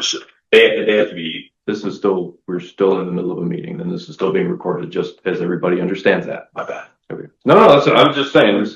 Yeah, we're cognizant. And just as a point of clarification, the listers have to be voted in. Correct? Okay. Is that right? Yeah. So it's not a simple. See, I wasn't sure how that worked. That's why I asked the question. That was all I had. So, review of financial reports. Yeah. Add it. Right here. Okay. Make a motion to pay the payroll warrant of $38,313.29. There a second? Second that. All those in favor? Aye. Right. Aye. And I make a motion to pay the accounts payable warrant of $67,372.20. Do I have a second? I'll second it. All those in favor? Alright. And I make a motion, or this is not a motion, the checking account balance as of today, $233,713.72. It's a negative number. That should be. It's a negative. Yeah, We're still waiting on you're still waiting on, 1.6 million, that's correct. at least a month. Well, 3 weeks, excuse me. All right, looks like we have an executive session scheduled. Can I get a motion to go into executive session for personnel under 1 VSA 313A1? I will make a motion to go into executive session to discuss personnel 1 VSA 313A1. There a second? I'll second that. All those in favor? Aye. Good night. Thank you, Chief. Aye. Chief. Thank you for coming, Chief. All right, we've come out of executive session with no decisions made. Can I get a motion to adjourn? I'll make a motion, we adjourn. Do I have a second? I second that. All in favor? Aye. We are adjourned.